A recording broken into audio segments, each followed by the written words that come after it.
नमस्कार दोस्तों, एक बार फिर से स्वागत है एग्जाम न्यूक्लियस चैनल में। आज मैं आपके लिए लेकर आया हूँ 6 अप्रैल 2026 के करेंट अफेयर्स के महत्वपूर्ण प्रश्न। तो चलिए शुरू करते हैं। हाल ही में उत्तराखंड के बाद समान नागरिक संहिता यूसीसी विधेयक पारित करने वाला भारत का दूसरा राज्य कौन सा बन गया है? तो इसका सही उत्तर है गुजरात। गुजरात ये सेकेंड स्टेट बन गया है यूसीसी विधेयक पारित करने वाला। इसका डिटेल देखते हैं।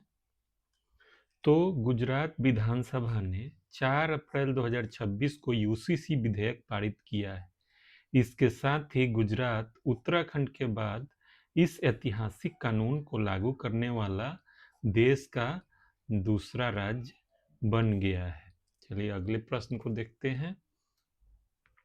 भारतीय नौसेना ने हाल ही में तीसरी परमाणु संचालित बैलिस्टिक मिसाइल पनडुब्बी SSBN को शामिल किया है। उसका नाम क्या है?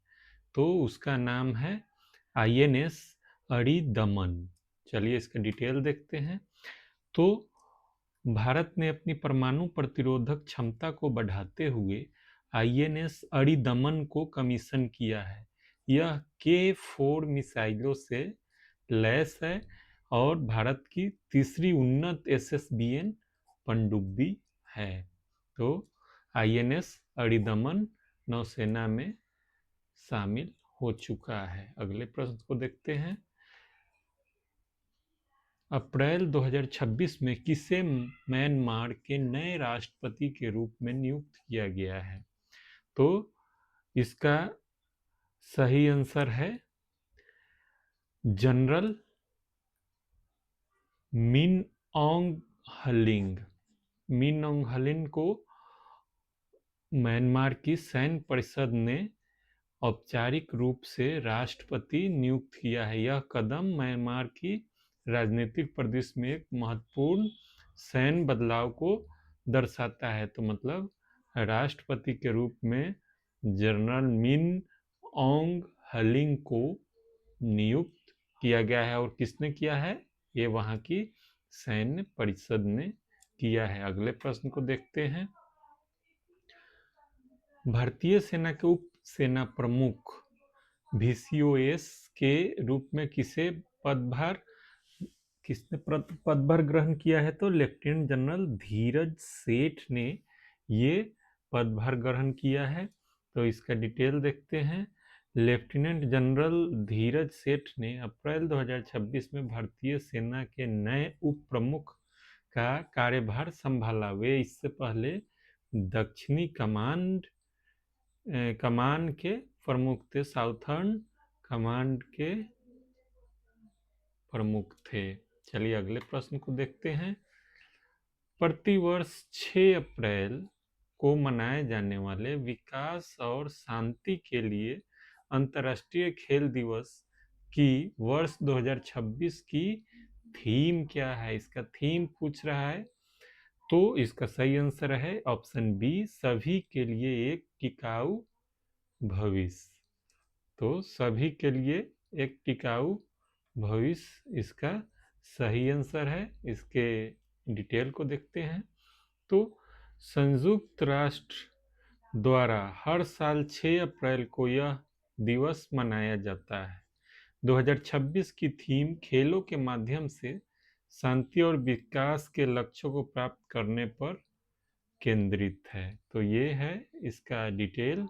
अगले क्वेश्चन को देखते हैं। RBI की अप्रैल 2026 की मौद्रिक नीति समीक्षा में रेपो रेट को कितने प्रतिशत पर बरकरार रखा गया है? कितने प्रतिशत पे बरकरार रखा गया है? तो इसका सही आंसर ऑप्शन सी 6.50%। तो इसके डिटेल को देखते हैं। तो RBI की मौद्रिक नीति समिति MPC ने अपनी अप्रैल 2026 की बैठक में रेपो रेट को 6.50% पर स्थिर रखा है ताकि मुद्रास्फीति को नियंत्रित रखा जा सके। चलिए नेक्स्ट क्वेश्चन को देखते हैं।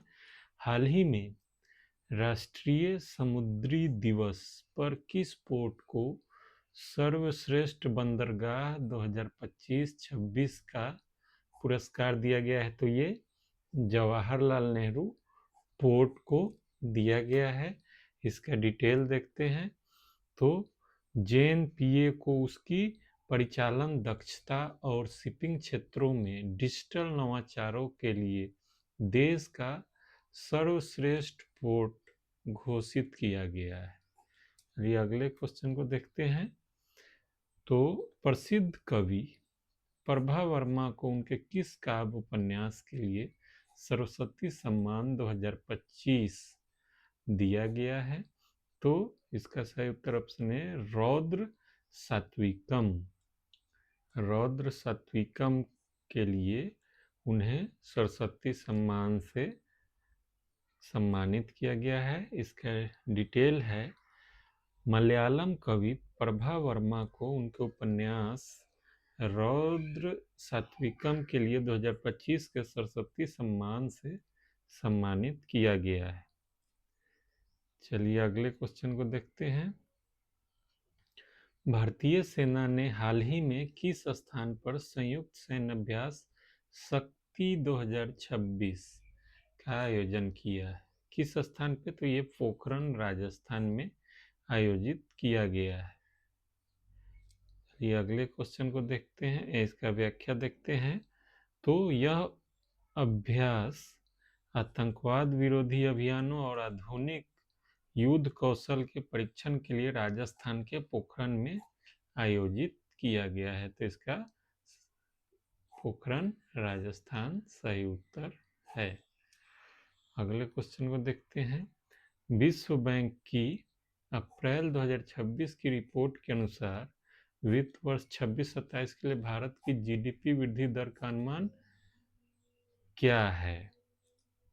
तो GDP वृद्धि दर का अनुमान है 6.66%। इसका व्याख्या ये है, विश्व बैंक ने वैश्विक चुनौतियों के बीच भारत की मजबूत आर्थिक स्थिति को देखते हुए विकास दर का अनुमान 6.66% व्यक्त किया है। चलिए अगले प्रश्न को देखते हैं। तो फीफा विश्व कप 2026 का आयोजन संयुक्त रूप से किन देशों द्वारा किया जाएगा? तो इसका सही answer option b, America, Mexico और कनाडा द्वारा फीफा वर्ल्ड कप का आयोजन किया जाएगा। और इसका डिटेल ये है कि 2026 का फुटबॉल विश्व कप पहली बार 3 देशों अमेरिका, मेक्सिको और कनाडा द्वारा संयुक्त रूप से ज्वाइंटली आयोजित किया जाएगा। तो ये था आज का ट्यूटोरियल।